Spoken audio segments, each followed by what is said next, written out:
ஹாலிடேஸ்னாலே அது நம்ம ஜிடி ஹாலிடேஸ் தான். GT holidays, South India's #1 travel brand. Namakkal நகரப்பகுதியை விஜயோடைய பிரச்சார வாகனம் நெருங்கி கொண்டிருக்கிறது. KS தியேட்டர் அரங்கத்தை அவர் வந்தடையறதுக்கு இன்னமும் கூட நேரம் பிடிக்கும்னு தெரிகிறது. அவரோடு பயணிக்கக்கூடிய தாவேகாவுடைய துணை பொதுச் செயலாளர் திரு ராஜ்மோகன் நம்மோடு தொலைபேசியில் இணைந்திருக்கிறார். நீங்கள் பார்க்கக்கூடிய காட்சிகள் இங்கே டிஸ்டிங்க்டாக இந்த பகுதியில், கொங்கு பகுதியில் உங்களுக்கு தெரியக்கூடிய விஷயங்களை பதிவு செய்யுங்க திரு ராஜ்மோகன். வணக்கம் ஹரி. கூட்டம் வரும்னு தெரியும், இப்படி குடும்பமா வருவாங்கன்னு உண்மையில் நான் எதிர்பார்க்கவில்லை. ஒரு வித்தியாசம் என்னன்னா, காலையில் இருந்து பல திசைகளில் இருந்து, பல கோயில்களில் இருந்து இந்த நடை யாத்திரையை வருவாங்கல்ல, நடந்தே சாமிக்கு வேண்டுதல் வச்சு வருவாங்கல்ல, அப்படி கூட்டமா நிறைய பேரு வெறுங்கால தார் உள்ள கொதிக்கிறதுக்கு அவங்க அன்பை வெளிப்படுத்தும் விதமாக அந்த பிரசாதங்கள்லாம் எடுத்துக்கிட்டேன். அவர் போற திசையில இதை காட்டணும் என்பதற்காக கூடியதை நான் இங்குதான் பார்க்கிறேன். அதே மாதிரி உமன் டர்ன் அவுட், லேடிஸ் நிறைய பேர் டர்ன் அவுட் இருக்கு. இப்ப ஒரு 10 நிமிஷம் முன்னாடி ஒரு செவிலியர் கல்லூரியை தாண்டினோம். திடீர்னு எங்க இருந்து வந்தாங்க தெரியல, அத்தனை செவிலியர்கள் யூனிஃபார்மோடு ஆசிரியர் பெருமக்களும் வந்தாங்க.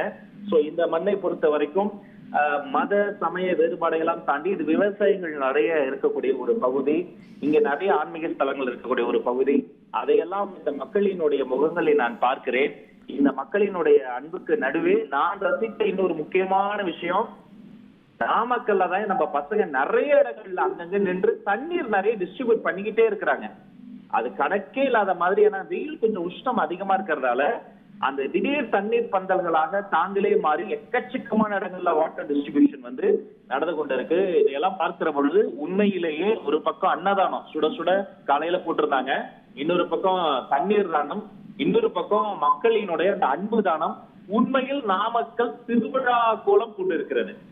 இது ஒரு திருவிழா கோலம் பூண்டிருக்கு. ஆனால் நீங்கள் குறித்த நேரத்தை தாண்டி போகிறீங்க அப்படிங்கிற ஒரு பார்வை இருக்குது. இப்போ நீங்கள் கடந்த முறையாகட்டும், அதுக்கு முந்தின வாரமாகட்டும், எல்லாத்துலேயும் அளிக்கப்பட்ட நேரம் அப்படிங்கிறது ஒன்று. அதை கடந்து பல மணி நேரங்கள் தாண்டியோ இல்லை சில மணி நேரங்கள் தாண்டியோ செய்யும்போது அது எதனால் ஏற்படுது இந்த தாமதம்? நாங்க மக்களுக்கு சர்ப்ரைஸ் பண்ணலான்னு பார்த்தா எங்களுக்கு அவங்க சர்ப்ரைஸ் பண்ணிடுறாங்க. 3 வழித்தடங்கள் திட்டம் தலைவர் வந்து இறங்கின பிறகு அந்த இடங்கள்ல கூட்டு வரலான்னு கோர் டீமை தவிர யாருக்குமே சொல்லாம கூட நாங்க வந்து, இன்னும் சொல்ல போனா மீடியா நண்பர்களே வருத்தப்படுவாங்க, கொஞ்சம் சீக்கிரம் சொல்லுங்கன்னு. அங்க தெரிஞ்சுட்டா அங்க வந்துருவாங்க, கொஞ்சம் வேகமா செல்ல முடியாது, அவங்கள நம்ம ஒதுக்கி கொஞ்சம் வழிவிடுங்க, வெற்றி தலைவர் வேகமா போகணும், கொஞ்சம் வேகமா போக அனுமதிங்கம்மா அப்படின்னு சொல்லி போகணுங்கிறதுக்காக எவ்வளவு சீக்கிரத்தை நாங்க மெயின்டைன் பண்ணாலும், ஒரு பக்கம் நாங்க கேமரா ட்ரோன்லாம் வச்சிருந்தாலும் அவங்க ஒரு ட்ரோன் விடுறாங்க, அவங்க ஒரு கேமரால வாட்ச் பண்றாங்க. தலைவர் வருகிற விமானத்தை பல்லாயிரக்கணக்கான மக்கள் விமானத்தை மானிட்டர் பண்ணாத அந்த ஏவியேஷன் இண்டஸ்ட்ரியில இருக்கக்கூடிய நண்பர்கள் சுட்டி காமிச்சாங்க. சோ நாங்க அவங்கள சர்ப்ரைஸ் பண்ணலாம்னு பார்த்தா அவங்க எங்களை சர்ப்ரைஸ் பண்ணிடுறாங்க. அதையும் தாண்டி அவர்களை இப்ப நீங்க முதல் கூட்டத்திலேயே பாத்தீங்க, ரெண்டாவதுலயும் பாத்தீங்க, ஒரு குறித்த நேரத்தை தாண்டி போக வேண்டிய ஒரு சூழல் தான் இருக்கு. கூட்டம் கூடுறாங்க, அதுல வந்து யாரும் மறுக்கிறதுக்கு இல்லை. சோ நீங்க இன்னும் பெட்டரா திட்டமிடலாமா, ஏர்லியரா போலாமோ? சோ அங்க இயல்பு வாழ்க்கையும் நீங்க வந்து இன்னும் திருப்பறதுக்கு உதவி செய்யலாம். இப்ப வளையப்பட்டின்ற ஒரு பகுதியை நான் தாண்டேன், காலையில இருந்து ஒரு 10 வாட்டி இந்த பகுதியை நான் தாண்டினேன். கொஞ்சம் கொஞ்சமா தான் அங்கங்க பாக்கெட்ஸா மக்கள் நின்னாங்க. பட் இப்ப தலைவரோட நான் தாண்டேன், தலைவருடைய பேக்கப் வண்டியில நான் இருக்கு, அப்படியே அவர் கூட வெரி நெக்ஸ்ட் வீக்ல அப்படியே போயிட்டே இருக்கேன். எங்க இருந்து இவ்வளவு கூட்டம் வந்தாங்கன்னு எங்களாலேயே கணிக்க முடியல. காலையில இருந்து 10 வாட்டி தாண்டினப்ப அதிகபட்சம் இங்க ஒரு 500 பேர் இருக்காங்க. நானே கணக்கீடு செய்து வேகமா இந்த இடத்த தாண்டலாம், அதுக்கு வச்சு ஒரு வேவ் பண்ணணும், ஹாய் சொல்லணும்னு நினைச்சேன்.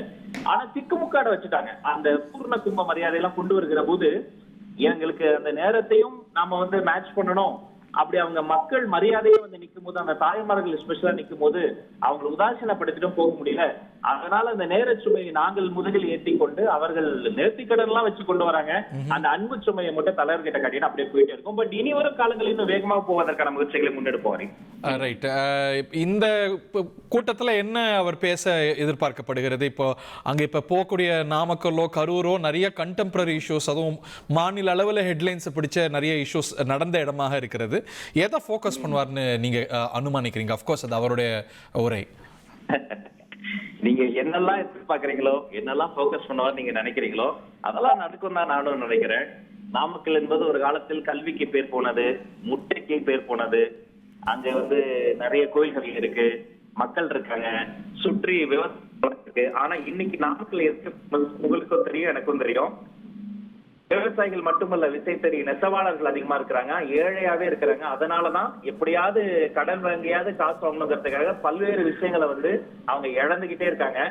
அப்படி ஒரு மோசமான எடுத்துக்காட்டாய் மாறிவிட்டது நாமக்கல். இன்னொரு பக்கம் கரூர்ல ஒரு வித்தியாசம், ஒரு முயற்சி, ஒரு புதிய கண்டுபிடிப்பு நிகழ்ந்திருக்கு.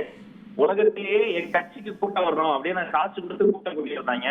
முதல் முறையா எனக்கு ஆரம்ப கட்ட தகவல் யாரும் விஜய் சார் கூட்டத்துக்கு போக கூடாது, வீட்டுல இருந்தா 500 ரூபாய் தரேன், வீட்லயே இருந்த டீஷர்ட் தரேன், வீட்லயே இருந்தா ஒரு சின்ன குட்டர் தரேன் அப்படின்னு நான் ஒருத்தர் பாவம் ஒருத்தர் பயங்கர நவீன கடுப்பு செஞ்சிருக்காரு.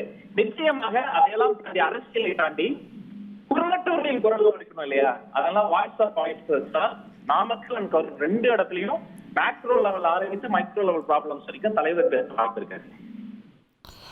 Very interesting. அங்கே ஒரு பெரும் கூட்டம் கூடியிருக்கிறத நம்ம பார்க்குறோம். கரூரில் இதை தாண்டி அடுத்து போகிறீங்க திரு செந்தில் பாலாஜி அவர்களுடைய கோட்டைக்கு.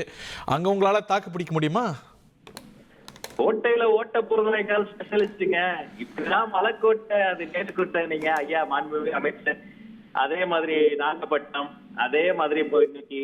அதனால எதுவுமே யாருமே கோட்டை எதுவுமே நிரந்தரமா இருந்தது இல்லை. உண்மையில் நிரந்தரமானது மக்களுடைய அன்பு தான். ஒவ்வொரு தேர்தலுமே புது தேர்தல் தான். மதிப்பிற்குரிய மாண்புமிகு அமைச்சர் பெருமக்கள் போன தேர்தலில் ஜெயிச்சாங்க, அதனால இந்த வாட்டி ஓட்டுக்கிட்டு வராமலா போயிடுவாங்க. சோ ஒவ்வொரு எலெக்ஷனும் ஒரு நியூ எலெக்ஷன் தான். ஒவ்வொரு தேர்தலுமே புதுசுதான். இது கோட்டைன்னு சொல்வதெல்லாம் வார்த்தை அலங்காரமாகத்தான் பார்க்க முடியுமே தவிர உண்மையில் எந்த கோட்டையும் யாருக்கும் நிரந்தரமானது கிடையாது. ஒரே ஒரு கோட்டை நிரந்தரமானது என்னன்னா மக்களின் நம்பிக்கை கோட்டை. ஒன்ஸ் அவங்க நம்பிட்டாங்கன்னா, ஒரு 20 வயசு 25 வயசுல அவங்க அவங்களுடைய இளமை காலத்துல ஒரு ஸ்ட்ராங் வில் அவங்களுக்கு வந்துருச்சுன்னா, கன்விக்ஷன் வந்துருச்சுன்னா, நெக்ஸ்ட் ஒரு 10-20 இயர்ஸ் நிச்சயமாக ஒரு ஓரியன்டேஷன்ல ஒரு பார்ட்டிக்கு பின்னாடி நிற்பாங்க. என் கண்ணு முன்னாடி நான் அதை பார்த்துக்கிட்டு இருக்கேன். அந்த கன்விக்ஷனை பாக்குறேன், அந்த குடும்பத்தோடு வரவங்க முதல்ல அதை பாக்குறேன். பார்ப்போம், இன்னும் இருக்கும் காலங்கள்ல இன்னும் நம்பிக்கை வென்று நீங்க சொல்ற மாதிரி அது யாருடைய கோட்டையாக இருந்தாலும் அந்த கோட்டையிலும் நமது கொடி பரப்புவதற்கான வேலையை செய்யும். ஓகே.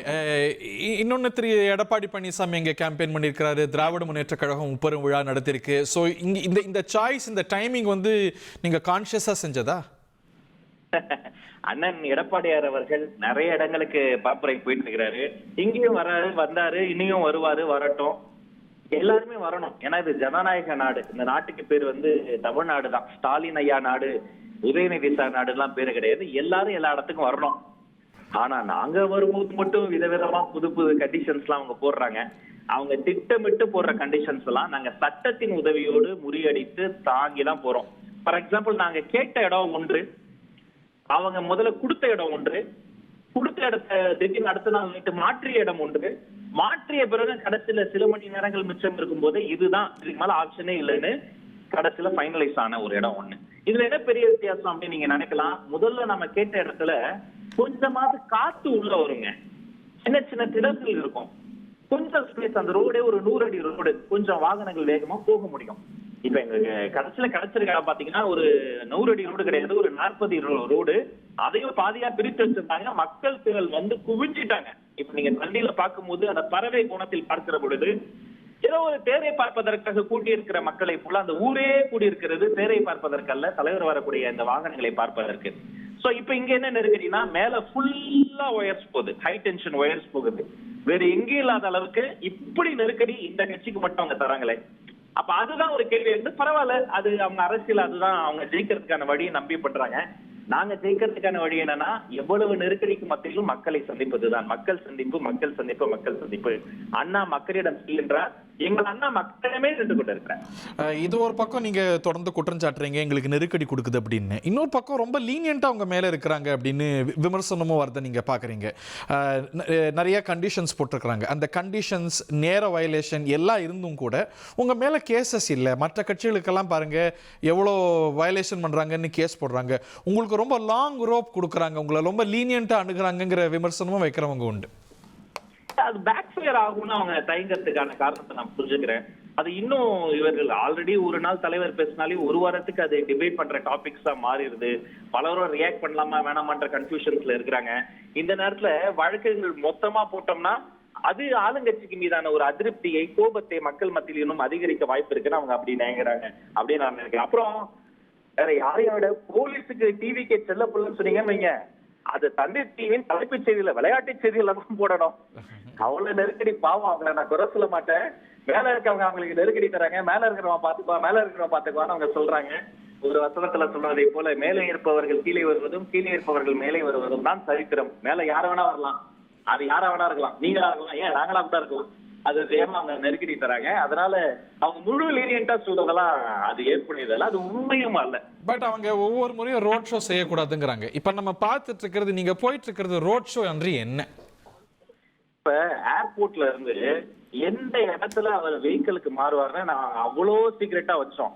நம்ம தந்திலேயே ட்ரோன் போட்டு நீங்களே வர்ணனை கொடுத்தீங்க, இப்ப பாருங்க வாகனங்கள் மாறிக்கொண்டு இருக்கின்றன அப்படின்னு.